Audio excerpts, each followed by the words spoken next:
Hello, everybody. Welcome to the Real Sports Scope. I'm your host, Robert Butler, on this 20th day of November. Excuse me.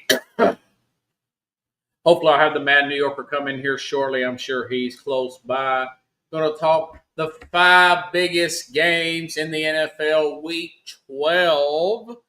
We're 1 week away from Thanksgiving. We'll have three big games on Thanksgiving. But we'll talk the five biggest games this particular week and get the Mad New Yorker's opinion when he comes in on James Franklin. And of course, Shedeur Sanders getting the first start this week. So step by, we'll take our first and only break, and I'll be back here momentarily.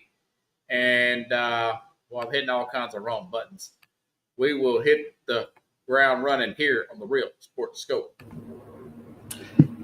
Hello, Sports Scope followers. The program has seen tremendous growth since going 5 days a week. I just wanted to thank everybody for your cash contributions and sharing the program with friends and families. Just a reminder, if you want to contribute to the program, go to the Cash App, the cash sign, and Sports Scope. There are other ways to contribute to the program listed at the bottom of the screen. If you want to advertise on the program, go to sports, that is sports with an S, another S, scope, SKOPE, at gmail.com, just like it's listed at the bottom of the screen. Thank you and enjoy the program.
Hello.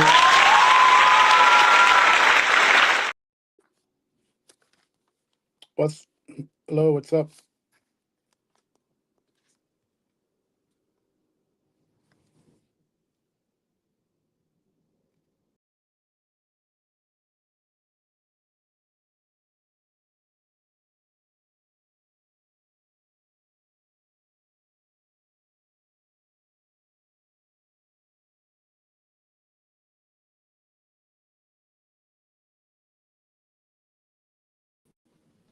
Hello?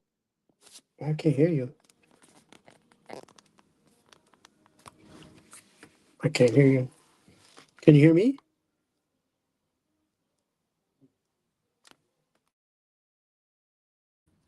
Can you hear me?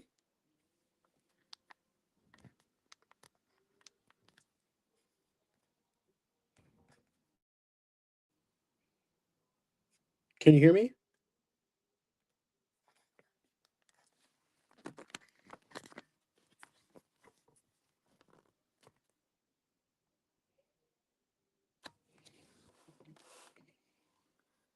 1 second.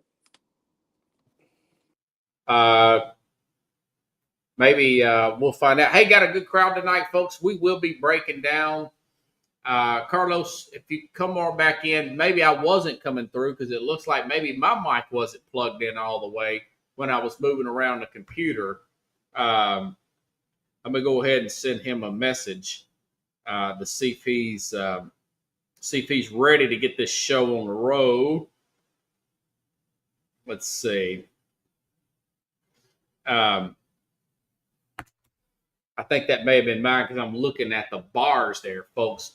Appreciate everybody coming on tonight. We'll go over the 5 biggest games. Plus, we'll do a couple college games. You know, Oregon and USC is a big game. Number 7, number 15. USC with 2 losses. Oregon with 1. And also, you really will throw in. I didn't send this to Carlos, but Oklahoma, Missouri. That's something I want to talk about with Carlos. That may have been on me, Carlos. Can you hear me now? Yeah, I got you. I couldn't hear anything at first. I felt like I was getting old fast. Okay. I had maybe the first few minutes of the program was me and mute. I had to undo my microphone and replug it up, and I noticed that the bars are showing on there. So it looks like I'm spitting bars Nice. when I wasn't spitting bars. I'll do a quick recap here. Since you came in a little bit behind, I don't want to go over this week again. You know, Brent Venables, we'll start with those college games. I think he's probably the Oklahoma coach. I think he's probably coached himself off the hot seat.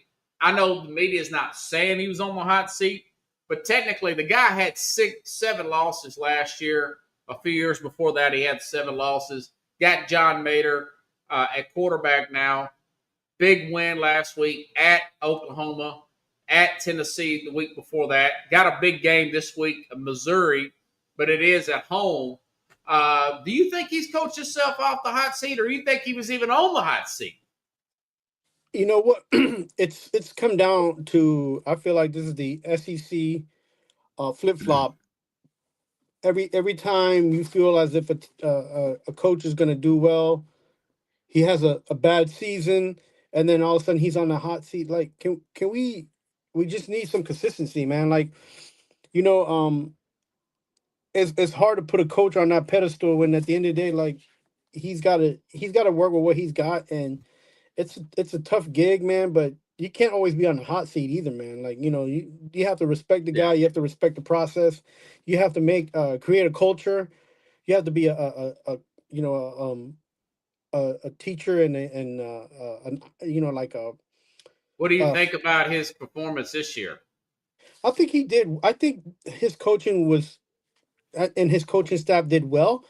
I feel as if that they did all they could with the players that they had. Like, I'm not sure they could have got more out of that. I just feel like they don't have as much depth as other teams, you know. So, and I think that hurt them at the end. Like, I think maybe they got hurt maybe in the transfer portal, not bringing in more people, maybe losing too many people.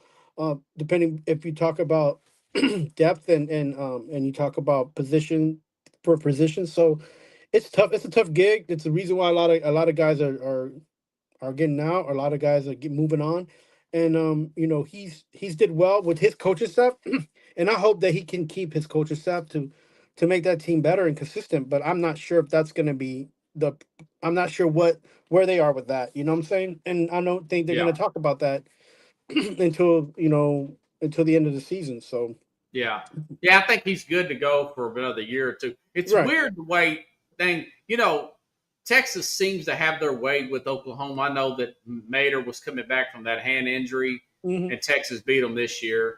But it's odd. Texas gets smoked last week by Georgia, but Alabama beats Georgia, and this team beats Alabama, not this year, but also last year. It's weird the way certain teams match up with other teams like that, particularly in the college game. You know? Yeah, and like I feel like what happens too is that we always talk about the bigger schools, the top 5 schools in the conference, and all the big 5 conferences. The top 5 schools are, whatever it is, the top three, depending on what conference you're talking about.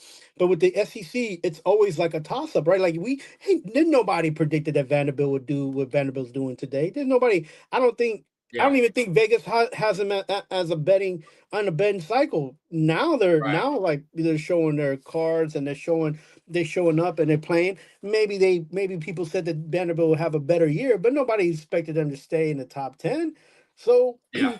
that, and that's the SEC for you. Maybe even a few years ago, maybe we was talking about Ole Miss me coming up. We were talking about Arkansas like moving all the way down. They were supposed to have a good coach. They were supposed to have a good season. Like so, the SEC, and now we've added a few more teams to the mix.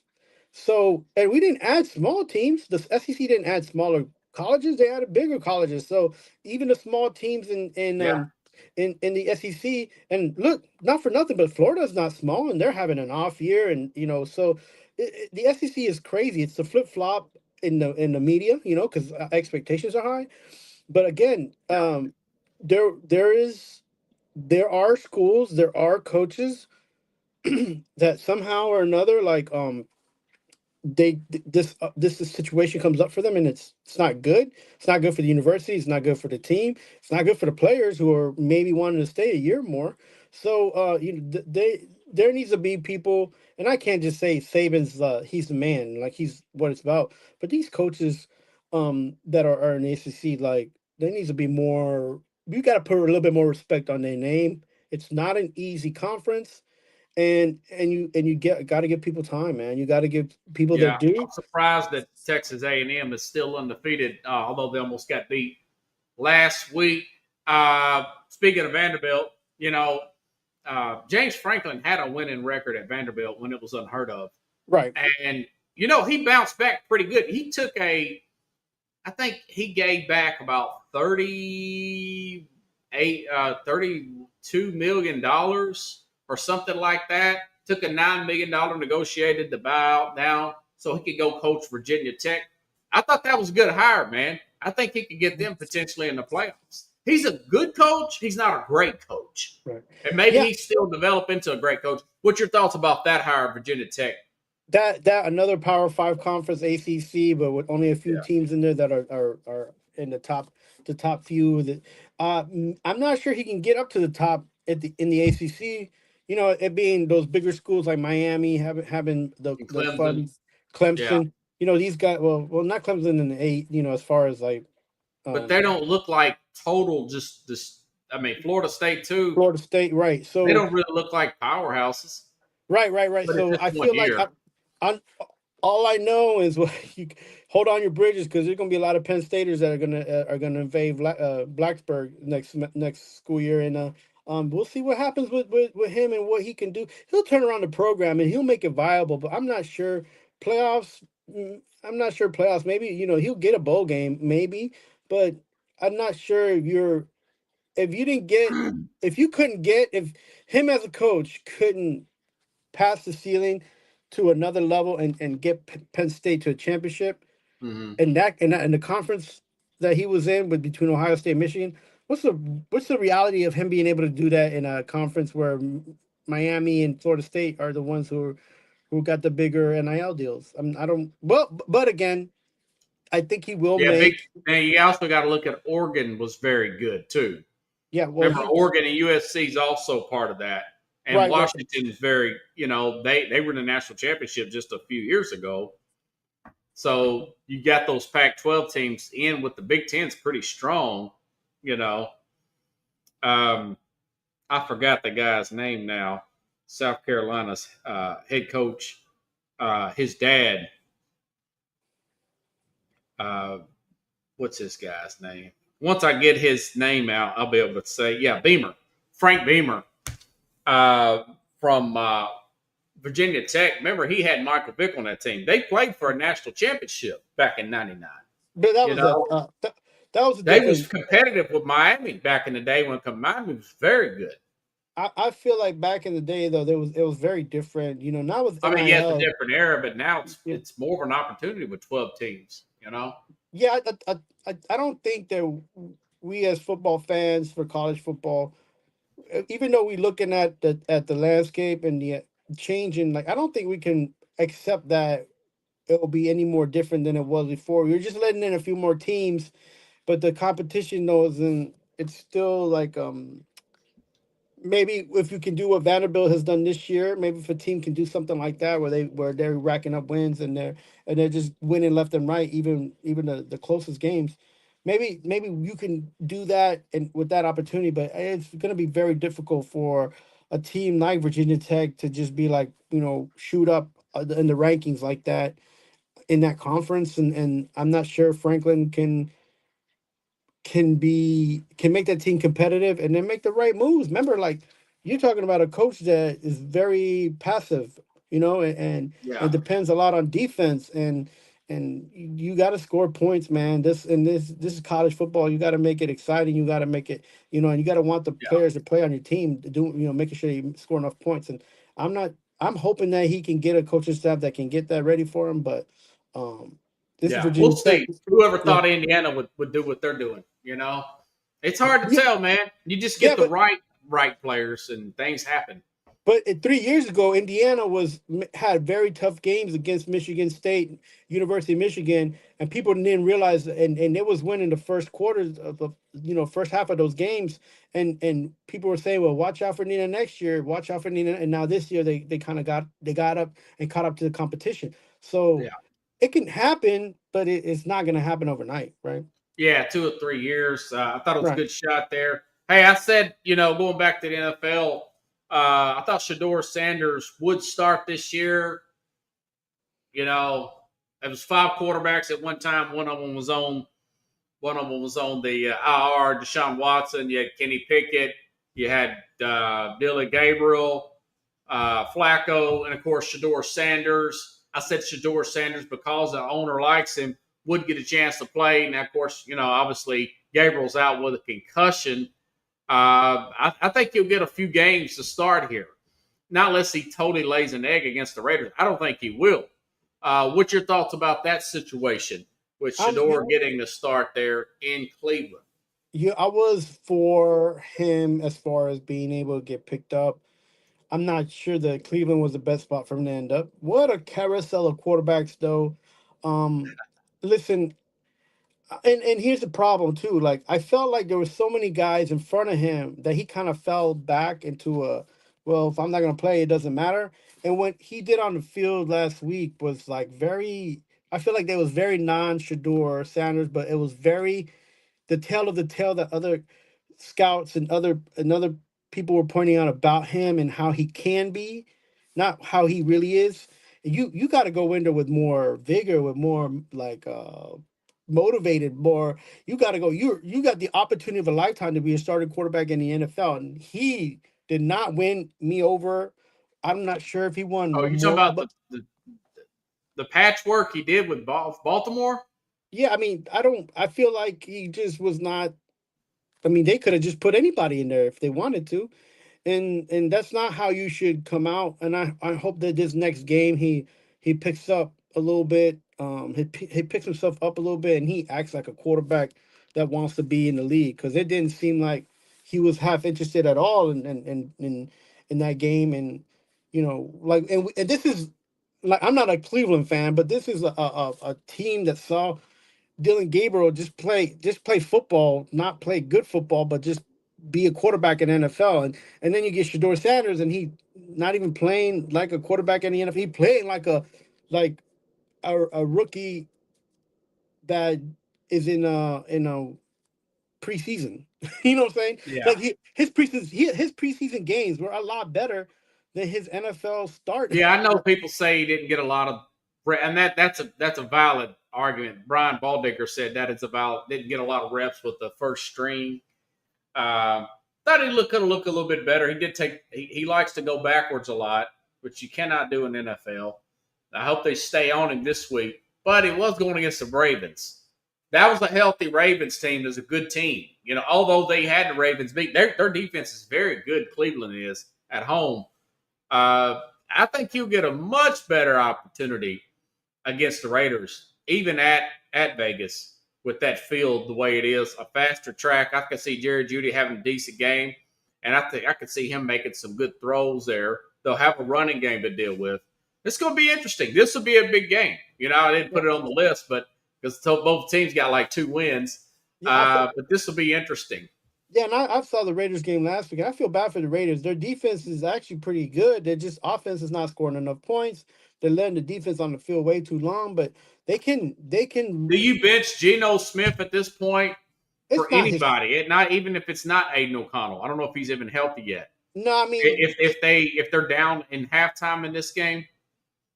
I mean, I don't feel like he's been a bad QB. I just don't feel like the things have fallen in his favor. A lot of drop passes, a lot of can you penalties aren't his fault. You know what I'm saying? Like, yeah, so, he's like, slow-footed to get the ball out of his. I've watched a lot of him on Red Zone, man, and he's very slow-footed to make a decision. Right. I think his confidence. I think what you're talking about is his confidence. I think his confidence is way low. They have two tight ends that are remarkable. They can't get a running game going. I mean, there's a lot of things that sometimes in the flow of the game, the problem is, and the reason why he got let go from a few other teams is that he's not a spark plug, but he is a decent quarterback, and I feel like he could be a lot better. It's just what it is I mean, sometimes I feel like he gets inside of his head too much. Because there's some games you're like, wow, this guy's pretty decent. Yeah, I'm sure Pete Carroll's thinking, man, what was I thinking? They definitely need a quarterback. If you're a team like the Titans, it's probably going to hold one of those high picks. That's a team that I can see the Raiders kind of moving up to get a quarterback with. I mean, they are in desperate need. Aiden O'Connell is very limited. And Geno Smith he's went from a bridge quarterback. I never saw him as a starting quarterback, but I saw him as a bridge. That's why I got this contract. He's went from I think he's back to backup stage. And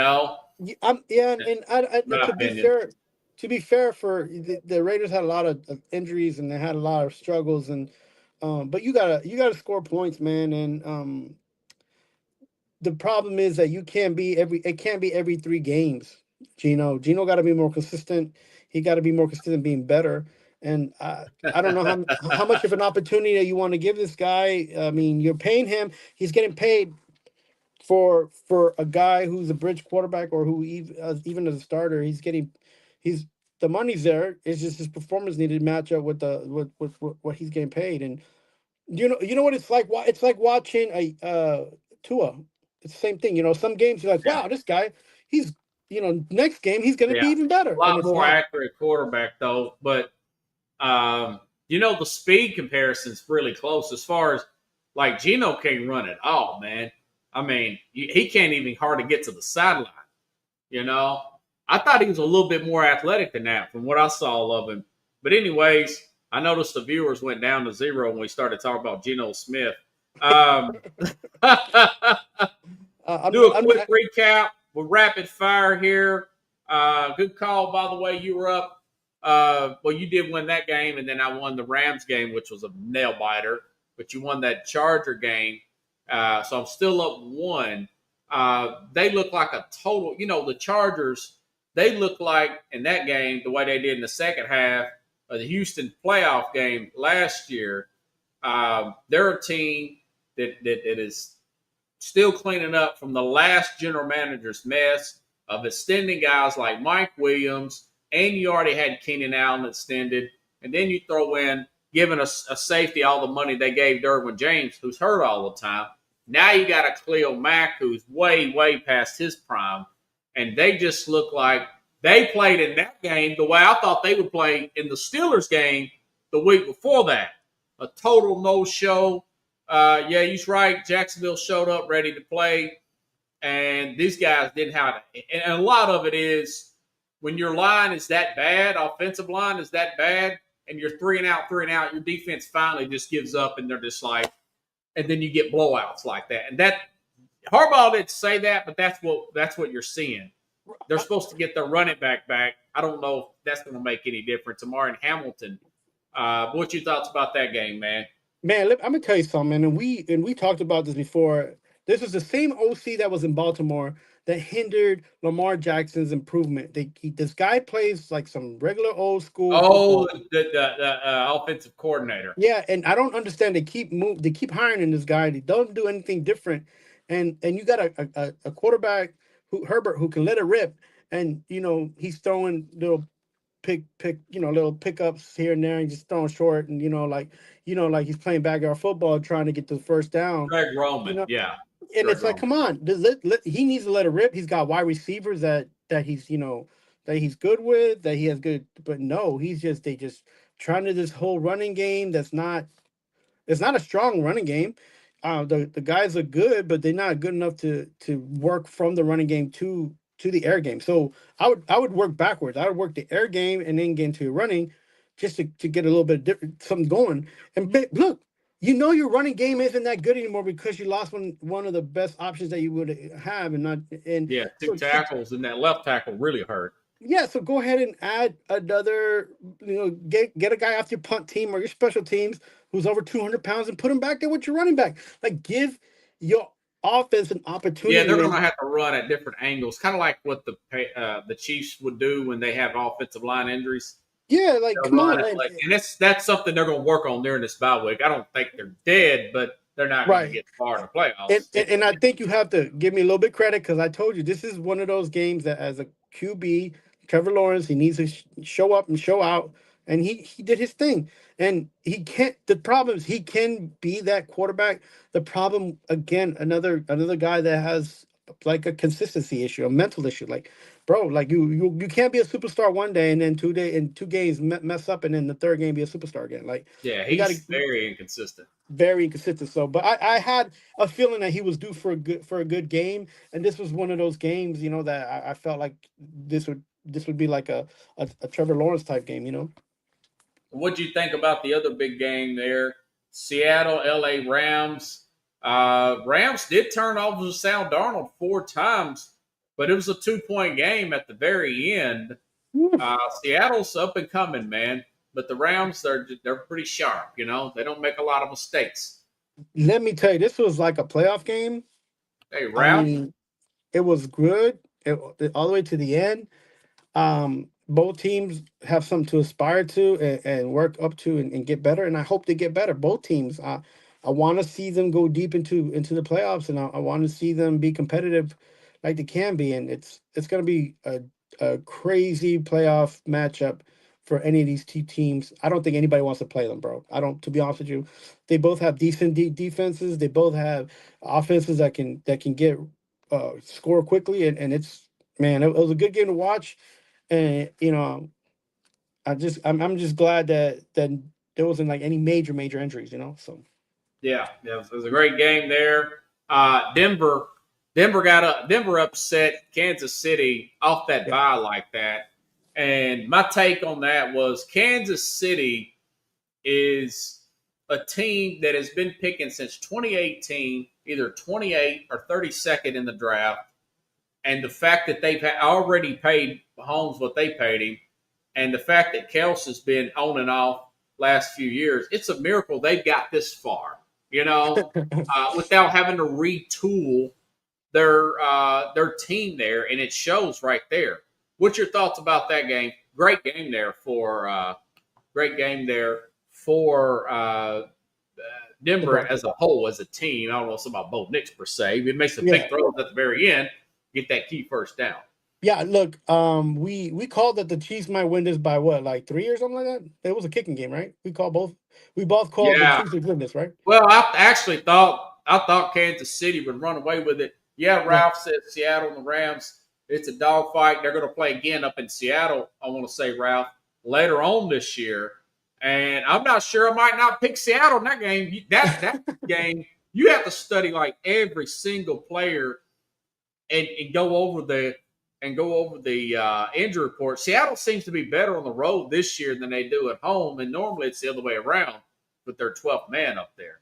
Yeah, my thoughts on Kansas City, Denver, man. I thought it was a great game. Changing the guard, really. Yeah, another game. I mean, this game was close for Denver last year. Remember, it was a field goal that the Chiefs won by. Look, I think for one thing, the Chiefs. I don't think they're out of it yet. So much as it that Denver played a better game. They came in a little bit more, with more motivation. They came in with a little bit more vigor, and I feel like, look, everybody talks about how Bo Nix's season ain't going that well. The only thing that Bo Nix is doing is being consistent at being persistent. And which is, Yeah. if you're gonna have any kind of consistency as a quarterback, I said that yesterday, he reminded me of the 2001 version of Tom Brady. He never gets too high, never really gets too low, and he plays through things. And yes, he makes those plays at the very end of the game. You're like, how did he make that play? Remember, he beat Philadelphia with a few throws at the end of the game a few yeah, months ago, yeah. So like, and I'm not 6 weeks like, ago. I say that I'm not a Bo Nix fan, but I'm not like, when we talk about it, I'm not like a fanboy of him, but like, I like how he's playing the games. I like that he's, even keel. I like that he's bearing the weight of the team and the offense, and he doesn't give up. It's like a Baker Mayfield from the like last year. Like, Yeah. he's still going to be in the game no matter what. This year a little bit different story, but like, so that game, I thought we both picked Kansas City, We but I both think, picked Kansas City. You yeah, picked it closer than I did. I thought Kansas City would run off with it. They ain't had their bye week. Kansas City comes off their bye week. That's what's really, yeah, and I feel really like, bad for Kansas City, yeah, you and know. But like you said, it was probably the Super Bowl for Denver, and Kansas yes, City looked at it as another game. yeah, and then I said it'll be more of a kicking game than anything else. Remember I mentioned that. Yeah, it So came down to the end, but yeah, really they couldn't get that stop at the end. yeah, And quite frankly, Patrick Mahomes and that this drive before that, they didn't do nothing. It's practically a 3-and-out. For yeah, Kansas City, they're going to have to get younger. They're going to have to shed loose of Chris Jones eventually, and of course, definitely Travis Kelce, yeah, who had a good game and it still wasn't enough. 9 catches, 90 yards, and the touchdown there. But this week they will have Pacheco back for yeah, 100%, and they're at home. yeah. So I think they bounced back. But yeah, I was wrong about them winning at 11-6. I didn't say they was going back to Super Bowl, but now they might not make the playoffs, and it might not be a bad thing. They really need to get a higher pick and retool a little bit. But Oh wow. the Chiefs don't want to hear that. Yeah, no, I don't. The I Chiefs think fans don't want to hear that. I think the Ravens and the Chiefs are in the same boat, and it's called, what's that called? Desperation. Yeah, Like, but I think that both will be okay. To be honest with you, they're the two teams with the record and the Kraft team says they're fading. Yeah, the most balanced on both sides. So there's they're the over two most, game losing streak. Yeah. yeah. So I think both of those teams will be okay and will be in the playoffs. So, um, we'll see. We'll see what happens with that. I mean, but what I hear about them Lions, bro, the Lions be lying, man. Oh yeah. We could talk about that real quick. I think defensively, you got everything you could out of them.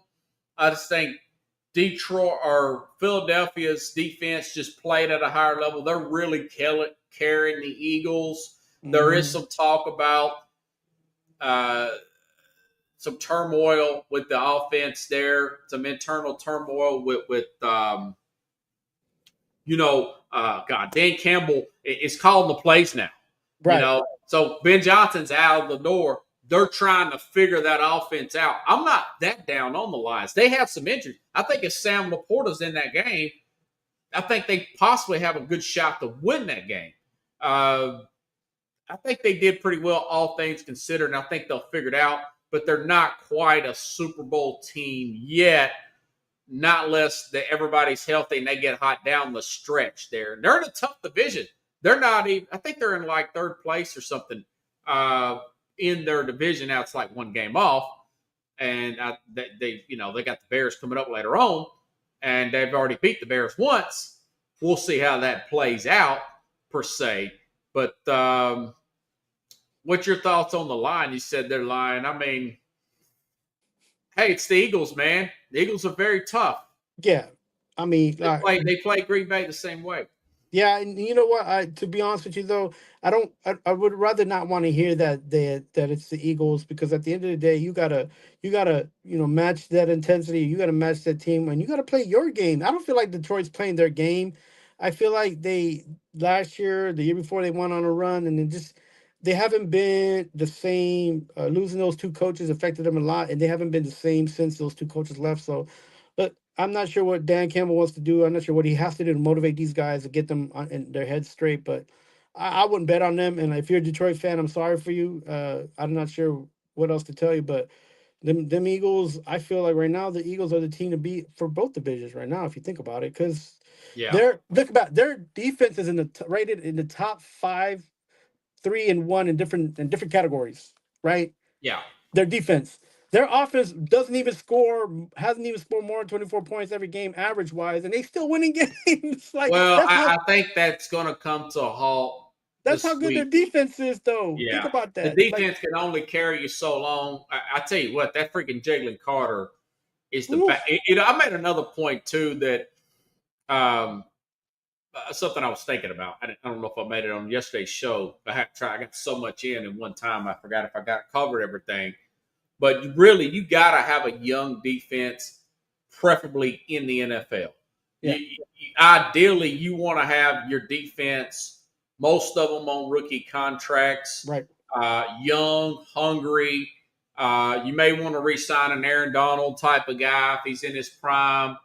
They definitely want to sign Jalen Carter when he comes up in a couple years, not unless he's acting up again, which he's kept his nose clean since the Eagles brought him in. But I do think that you want to keep your veterans on offense there, veteran offensive line, maybe one receiver paying, maybe one running back. But then again, those are interchangeable as well. You just don't pay a bunch of safeties and corners. You just can't pay your defense like the Steelers, my man Ralph here. Look at their highest paid defense in NFL, and you never know when they're going to show up, especially Right. on the road. And I'm sure Ralph would agree. And they're older. I mean, 29, 30, 32, 35. Cameron Hayward didn't practice today, you know? So that's like a theme I'm seeing. Young, hungry defense Yeah, that's drafted. Look at Denver. They're right. playing great, man. Yes, yes. Philadelphia, Quentin Let me Mitchell, second-year player. right. Let's ride on this carpet. Let me ride on this carpet ride with you. Listen, you got the Panthers, young defense. Nobody can name the best defender on that team. They're pretty You know, you young. got you got the Buccaneers, but the Buccaneers, they've had 1 or 2 bad games. But I feel like they'll be in the mix. They Uh, had some older players, though. yeah, yeah. I mean, and you got um, like who else? The Jags have a lot more younger players than they have older players on their defense. Yeah, they do. The Patriots, like name All me their three. guys are young. Yeah, name me 3 guys in the Patriots that you know from the defensive side, besides a cornerback that everybody talks about that hasn't really played because of injuries. Like, come on, like Gonzalez is a great. Gonzalez is like on his third year. I mean, he's very young. Yeah, He's so on a rookie contract. and I'm going to say another team. I feel like we should talk about the Bears. They sneaking in. They sneaking in. They're rearing their head, and they're Now putting their whole together. team is young, Yeah, so but they I got think I put them in the. We could start off there with the games this week. We're a little tight on time here, and we got 7 to cover. The Bears will be playing the Steelers at home. Both of them leading their division. We'll Yeah. start the 5 biggest games this week. I always like to make that announcement so I'll know to clip it and put it in there. Pittsburgh will play at Chicago. Wrist injury. Yeah, Ralph, if you're still there, you could chime in for Aaron Rodgers. They did get that win last week against Cincinnati. Rodgers limited this week. Mason Rudolph will be the backup coming in. That being said, Cameron Hayward did not practice today, defensive tackle for Pittsburgh. Now, on the flip side, the Bears there, Joe Turney, who are the Titans looking at for head coach? Yeah, I'll get to that in just a second. Joe Tooney hasn't practiced for the Bears on that offensive line. So The Bears are 2.5 favorites at home. Really good weather in Chicago this week. Low wind, sunny. I actually like, with all those question marks, if this game were in Heinz Field, Ralph, I'd pick your Steelers. But I actually think the Bears will win this game at home 27-20. Ralph's saying Mason Rudolph will probably be ready. Ralph, who you like in that game? So you chime in. You're a big Pittsburgh guy. I like the Bears to beat them this week in Chicago. You chime in. Carlos, what do you think about that game? Yeah, man. There's two I division look. leaders. I Kings I of was the North. yeah, the king of the north. No, I feel like Mr. Rogers neighborhood is not as bright as sounds as bright as it can be. It's getting colder there in Wisconsin, but they're not playing. He ain't playing there no more. He's a Steeler now, and it's dark over there in Pittsburgh, man. And I'm not sure that they're gonna be able to shine a light with him not being on the field. Well, you fading out, dude. You're just about to get to your score, and then you fading out. Can you speak up a little bit? Yeah, I feel like the Bears are going to take this game as well. I think their offense is starting to click. I think it's going to be about 24-14 because I don't think that the Steelers are going to put many points up. You think the Bears will win 24-14 in Chicago? Yeah. I got the Bears winning too, Ralph. I mean, the Steelers have the ability to win this game. Don't get me wrong. Caleb Williams, a young quarterback. What if T.J. Watt has a game of his life? Possibly. They're always Steelers fans, but I just like the complex and the depth of the offense of this Bears team. And they're coming in with a little bit of swag winning on the road like that at Minnesota. The Bears get this win, but it could go the other way. We'll see. We shall see. Awuku Saki. Let me see. Carolina, San Francisco is actually a pretty big game. Carolina, San Francisco. Carolina won last week. I want to say they're tied. I want to say that it's not. I think they're tied record-wise, but not in standing with Tampa. Carolina playing some good football. Still young and ascending. They have a good game, bad game, good, one of them type of deals. The great comeback against Atlanta last week, came back and won in overtime. But the fact is they won in overtime, and they got to go across the country. And San Francisco's the healthiest they've been all season. They played great last week with Brock Purdy. Looked as good. Brock Purdy, he had his Wheaties last week. Let's put the toe injury aside. He saw Mac Jones playing well, and now he's got, of course, what's his name? Jennings, but also the other guy, the receiver they got from Florida there. He's playing pretty well. And, of course, George Kittle, Christian McCaffrey, Bijan Robinson ran 107 yards, took a couple touchdowns on that Carolina defense. Atlanta should have won. That's another topic to talk about. Raheem Morris may be on the hot seat as well with the Falcons as a head coach. All that being said, I like the 49ers to get the home win. They're 7-point favorites, but they got some injuries on defense too. That's not going to come back. I think Carolina will play them well, but it's 24-19. 49ers win at home. Let's see what Ralph says. The Steelers play like they did against Cincinnati. The Bears will be in trouble. 24-17. Ralph picking the Steelers here. Hey, man, we'll see what happens. It'd be nice to see them get a good road win. Hang in there, Ralph. Give us the Carolina San Francisco score. Go ahead, Carlos. It's good to see Steeler fans out there still have hope, man. I like it, but I'm not sure it's going to end up that way. No, Ralph will throw him under the bus. I've had him on the program a few times. He don't pull punches. I like that spirit of you. But no, listen, I think this game is going to be too close to call, even though it is in San Francisco. I don't think that home team advantage is going to sway in their favor. What's going to happen here is that ground game is going to make that defense tired, and they're going to be going at it. And I don't know if the band being back together is ready for the Carolina Panthers, and they're very motivated. They're very high energy. And you're gonna be seeing a really good game, actually, I think. And this game is gonna be a kicking game more than it is gonna be about offense. And believe it or not, I feel like this game is gonna be like one of those 27-24 games. Just a field goal Who's wins it. wins? And I'm gonna go You with the pick better San kick. Francisco or Carolina? I'm gonna go with the better kicker, and I feel San Francisco's gonna edge this one out 27-24. Okay, you're picking the Niners. Okay, I know sometimes you throw loops in there at the end, and I just wanted to make sure No, don't count that the we were. Panthers out. Don't count them out. They're gonna put up a fight, and I like that. It's gonna be a good football game. Oh, they're pretty gritty. Yeah. Tampa, your Tampa Bay Bucks, this is just a rough stretch for Tampa. You know, when they got off their bye week, I thought that would be an easy, not somewhat an easy, but a winnable game. They should win. I want to say they were favored a couple of weeks ago against New England. Had a shot to win that game. We watched that game. We both picked New England, or we both picked Tampa. Tampa at home off that bye week, and New England just took advantage of every single opportunity.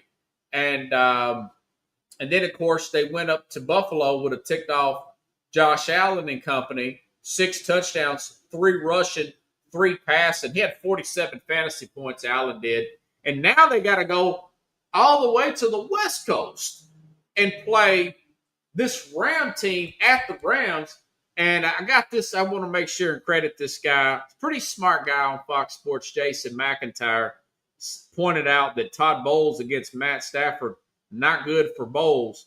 28 points a game. Matt Stafford's 3-1 against that Bowles defense.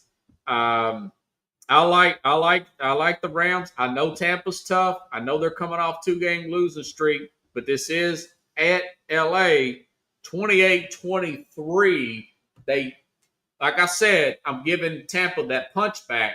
It's going to be a tight 1-score game, but I do like the Rams to get the win, 28-23. Ralph Williams likes that running game with Christian McCaffrey, like I do, going back to that Carolina game. Yeah. So I'm picking the Rams. I know the Rams come off that tough game too against Seattle, where they were hanging on by threats, and I was hanging on. But I thought you might have taken the lead. And of course, they missed that 61-yard field goal. No, here's the thing: football is a funny sport if it's competitive and not bought out by a bunch of mafiosos. But I will say this: that Tampa Bay can rest easy for the last 3 games because they double up on Panthers the last 2 games, and then they play the Saints after this game that they play in Los Angeles. Yeah, you still got divisional play towards the end, and they match up well with everybody. Right, and so I feel like this game can make or break their season because they have to win this game to get 10 wins, and the 10 wins is usually what gets you to the playoffs. So I feel like they'll get this game, and I feel like maybe the Rams might even rest a little bit because of what happened last week. So I think this could be a letdown game for the Rams. Yes, I'm for sure let down because I feel like if the Bucks come in and score fast, because they usually don't. Usually they get into the 3rd and 4th and then they do. But if they can score first and they score a couple times, I feel like the Rams is gonna be like, you know what, we're all right. We're in the division. We're doing well. We're 8-2. We can let this one slide. If the Tampa Bay can take advantage of the situation, they'll go in playing the Saints next week, win. Playing the week after that, Panthers, win. The week after that, win. They'll be straight into the playoffs. But if they can't do it tomorrow, they can't do it this weekend. It's going to be a longer trip to back. What's to your prediction? Tampa. What's the score in the Rams game? This one, I feel like the Bucks are going to beat the Rams 28-14. They're going to beat the Rams in LA 28-14. Hey, crazier things have happened. You pull crazy things out of your rear end before when Minnesota beat Detroit, and I didn't see that happening. So I ain't going to talk you out of it. No, I'm. You know what? It's time for Baker Mayfield to be the quarterback, the number 1 pick quarterback. He's been beating people. Oh, they're going to be ticked. They'll be ready. Yeah, Tampa will be ready. That's why I said it'll be a 1-score game. Yeah, I feel like the Rams might be a little bit tired. They're trying to get everybody back in sync. Stafford's been he's been nonstop great, but he's not he's not 25 years old no more. So I feel like all he needs to do is get hit once or two times by that Bucks defense, and then he's gonna be like, you know what? I'm gonna just lay off the gas a little bit in this Wow. game, you know.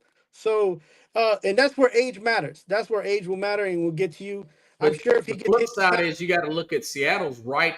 They're breathing right down their neck. You know, they still got to go to Seattle and play them later on this year. that's what I'm saying. So, are you gonna put all your eggs in one basket and be like, let's? But I'm saying that's my reason for them not mailing in this game. Yeah, I don't know. I don't. But I we'll just see. Tampa's a road dog. I've seen them play well at times on the road and get big wins. They got a big one earlier this year at Houston with Yep. Houston's defense. So you just never know. This is a very big game here, bigger than one would think it would be. Philadelphia, Dallas. Dallas looked good with your former Jet there. 1.5 sacks there. Quincy Williams wrecking havoc now, of course, against the Raiders. Go figure. But I will say this: very close game. First game these two teams played, Philadelphia and Dallas. Jalen Carter, this was Spitgate. He got kicked out of the game early. Dallas keeps this game close. Remember, Philadelphia won 24-20. Now, Dallas somewhat fresh off this bye. They did play Monday night. They beat the Raiders on Monday night. They were off their bye week. A lot of times teams play better that second week off the bye week from a passing game. So Dallas is going to play well in this particular game. And then on the flip side, this Eagle team has Lane Johnson, the right tackle. He will be out 4 to 5 weeks here. He's going to be on IR for a little while. Well, Jalen Hurts, 5-9 record without right tackle Lane Johnson. This offense has struggled. They've scored 26 points, the Eagles have, in the last 2 games. And Dallas, listen, they're top 5 offense all year. You know, I have to give it to them. And like I said, with the addition of Quincy Williams, this game being at Dallas, the fact that Jalen Hurts 5-9, and throw in the fact that, hey, the Eagles aren't invincible. They've had 2 airtight games, 2 physical games against Green Bay and, of course, against Detroit. 24-20, the opposite. I like Dallas to get the home win over the Eagles. What's your thoughts about that game? Yeah, I think the same thing that you're not thinking. I'm That's thinking, cool, man. That's cool. you know what it He is? was right last week about the Chargers, so go figure. Yeah, I can't trust Dallas. They got one of the toughest schedules coming out to finish up the season. I'm not sure where they're going to put all their energy and how they're going to play it out. If they play every game play every game and keep it simple, that's still going to hurt them. They're going to be playing fast. I feel like the Eagles are going to probably put more offense on this team because of that they feel like they can beat the Dallas Cowboys. And yeah, I see this game being a kicking game anyway. I think they're going to be a kicking game as well because if the Eagles don't score enough or fast enough, the defense is at least going to keep them in the game. So this is a kicking game, man. This is going to be 32-27, man. This is going to be field Eagles goals. and Dallas.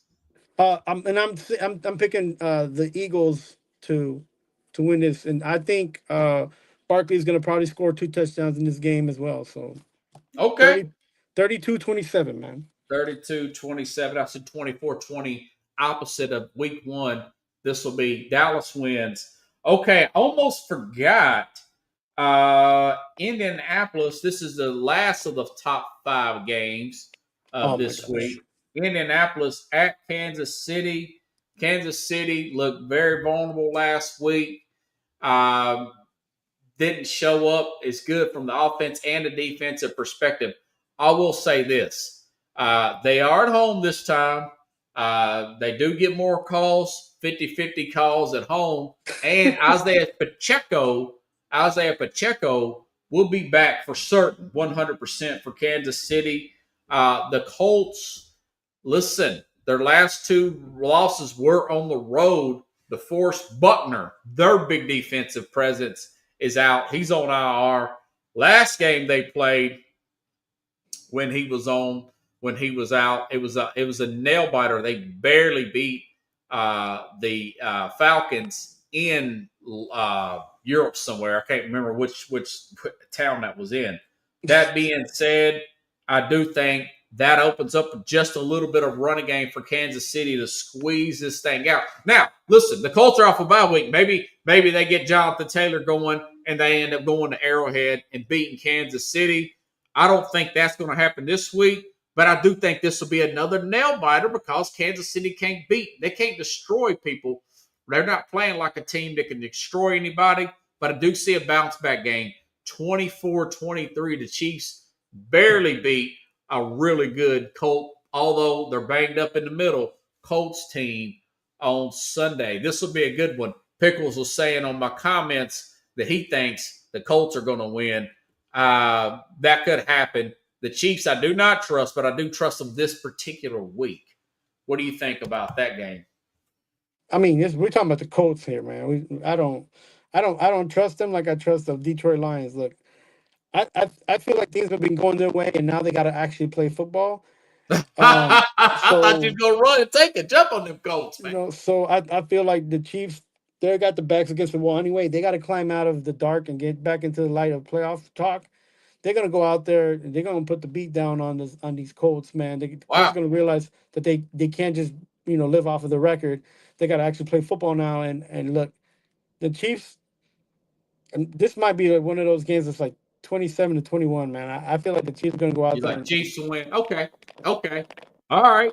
I thought we would disagree on that one. To the college game, Oregon's number 7.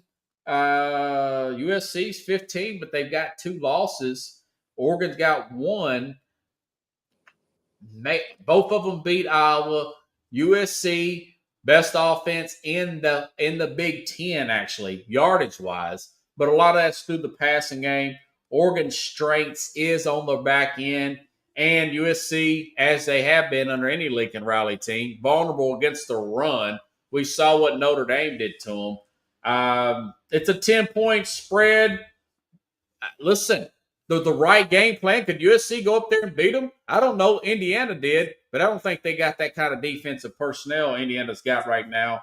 I like Oregon at home to go 30-20 and pretty much eliminate USC from the playoff contention. What's your thoughts about that game? It used to be a really big game back in the day, back when it was Pac-12, Yeah, and I feel like Oregon in the last 2 years they've had more depth in this USC team, and they can do a little bit more. That's weird. It used to be the other way around. Right, they got a little bit more flexibility up there in Duckland, and I feel like the Ducks are gonna ride high. They're gonna fly high, and they're gonna beat up on these Trojans, and it's gonna be a reawakening because USC's got to do something different, man. They can't just try to get by. I feel like they did enough to be competitive, but this Oregon team just feels like it's a little bit deeper. Not to say better, but they just got a little bit more. They got a little bit more guys on the defensive ends, and they got a couple guys on the offensive side that are a little bit quicker. And I think that's just going to be what they need just to get by. I think this is going to be a close game. I think it's going to be 28-24, and I think the Ducks win. Ducks win. Okay, quackity quack. Since you went to University of Tennessee for a short period, quackity quack. That's probably where game day will be, up in Eugene, Oregon, or they could be in Oklahoma. They're going to play Missouri, by the way. But anyways, since you went to Tennessee for a little while, we want to talk Tennessee, Florida. That's always been a big game for a lot of people to watch the program. It's normally not played this late in the season. Tennessee struggles on the road. I mean, Florida's already fired their head coach there, Billy Napier. But listen, this game, they have beat Texas down in Gainesville. They played Georgia within 4 points in Jacksonville. They were blown out, though, at Kentucky a few weeks ago. I'm talking about Florida. And we know Tennessee, their problems on the road and their problems with teams that their defense is so suspect. I do think that Florida probably – listen, they ain't beat Florida down there since 2003, back when we were in college, man. So I'm thinking 27-23 Florida win the home game. This will be a big psychological booster for Tennessee to win a big road game like this and go 2-2 straight against Florida, which is the first time. I can't remember the last time they beat Florida twice. What, 15, 20 years? Maybe since they won back in 03 and 04. What do you think about that game down in Gainesville? It's always a trap game. I feel like it's always a trap game when they go visit Florida, or they play Florida at home. I mean, It's in Gainesville. What's your thought? you would think that they could just go in there and just be ultra competitive and just win out, but they're gonna make it a game. Florida's gonna make it a game. And Tennessee's technically favored either where 3.5 to 4.5 points. Right, and it's gonna be that. It's gonna be the 3.5. I would go for the points there and pick Tennessee if you're betting, because it's a mess. You think Tennessee's going to win? Yeah, And I think they're gonna win. I think they're gonna barely win, but they're gonna win anyway. It's just so much will ride on the calls that are gonna happen for Florida, the close calls. Are the players gonna play out because they're not even in contention? Is the coaches are they gonna put the team in the right place to make the right calls? Like, that to me is what's bothering me about this game. In the history of Florida and Tennessee and the matchup, the rivalry, it's awesome. But this right here for any guy, anybody watching this game, man, it's gonna be a great game, man. It's gonna be too close to call, but it's gonna be a grudge match, and I feel like Tennessee's gonna win this one, but it's gonna be too close. Well, what's the score again? Probably one of those games that's like 24-21. Tennessee wins 24-21. Okay, I got 27-23. I think Florida win at home. Yeah. So we disagree on 3 games this week. You could be up, or I can get a little bit of comfort room. All right, man. Appreciate you coming on. Anything you want to plug real quick? Yeah, there's a lot going on. The winter meeting is about to start for baseball. I've been watching a lot of basketball. I can't even keep my eyes open anymore. I've been watching a lot of basketball, a lot of hockey. Hockey season's going. Everything's going on. It's a nice time of year for sports. Wrapping up a few seasons here, and the NFL's let me down because my teams aren't doing that well. But at the end of the day, everybody just enjoy the football games, enjoy your sports. Holidays are coming up. Be safe. If you had too much to I drink. appreciate you saying that. Can you come on next Friday, since next Thursday's Thanksgiving? Is that okay? We'll do the show like old days. We'll do it on Friday instead of Thursday, because where I'll be eating, I'll be too full. And yeah, man, turkey sandwich. We do a cold turkey sandwich Friday. We'll do it up. All right, normal time, but it'll be on Friday, folks. And I'm glad you mentioned Thanksgiving, because I almost forgot to mention that to you, and I had it in my notes. And man, I know you like to celebrate that day, and I know you like your food, so I'll give it to you. When I'm not eating, I'll be taking a cat nap, and then my mom should give me a whole bunch of stuff to bring home, and that'll be a lot of football. We'll do a little recap of that. We'll give the 5 biggest games coming up, and it's always a big week. So appreciate you. All right, man. You have a happy Thanksgiving. I'll see you Friday in 8 days from now. Thank you, Ralph Williams, and everybody sharing the show there. Appreciate it, guys. Heads up there.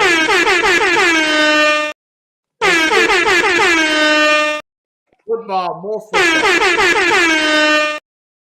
Ralph Williams and Carlos Mad New York.